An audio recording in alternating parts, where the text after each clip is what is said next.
Hey everyone, you're with Tesla Tom. Thanks for joining us on Ludicrous Feed. I'm hearing this morning in the news that Labour are promising subsidies for home batteries, such as this Tesla PowerWall2 behind me, if they win the next federal election.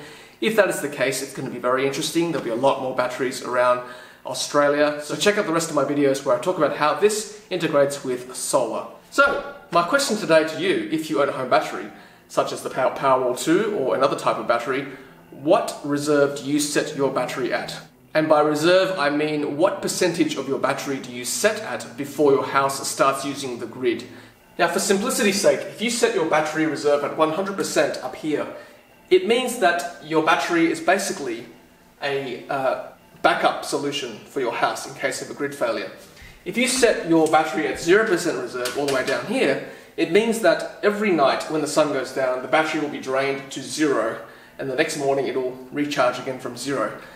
Now, in an ideal world, we're told that batteries love to be between 20% and 80%. So between here and here. That's where they're happiest. That's where the flow of ions and things happen. Because if you set your battery at 0% and it has to go from 0% every morning, it places a lot of stress on the battery. Now, I'm not a scientist or an electrician, but I know that from my reading that batteries don't like to be stressed.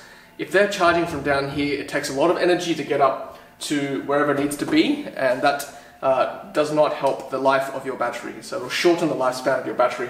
Similarly, if you leave your battery up at 100% all the time, and it's charging 100%, that's not good for the battery either, because it doesn't like to be full all the time. So that sweet spot between 20% and 80% is where your home battery should be. And that principle applies to all batteries that are lithium ion. So, for example, my Tesla car, I don't charge it past 80% every night. I like to keep it between 20 and 80% throughout the day, and that'll prolong the life of my battery. Same with your mobile phones, your tablets, your computers, anything with a lithium ion battery, you should try to keep it in that sweet spot between 20 to 80% at all times. Alright guys, thanks for watching. Hope that made sense. Leave a comment below if you've got a battery and tell me what percentage you set your battery at and what your reason for doing so is. I'd love to hear from you. And just before we finish, I just wanted to thank everyone who has contributed to my fundraising page for the Saw and Raw event organised by Special Olympics Australia for intellectually disabled athletes.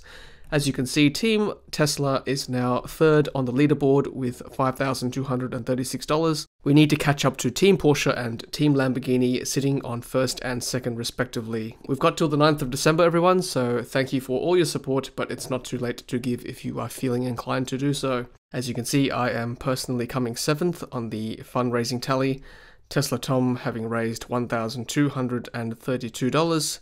Thanks to all your very generous donations. I will place a link to my fundraising page in the description below and also as a pinned comment. Hopefully it's a lovely day wherever you are in this world, and as always, happy charging. Thanks for watching, and thanks for being part of the energy revolution. If you haven't done so already, be sure to hit subscribe to stay up to date with our latest videos. If you're about to buy a Tesla, use my promo code Thomas7208 to score 6 months of free supercharging. Happy charging!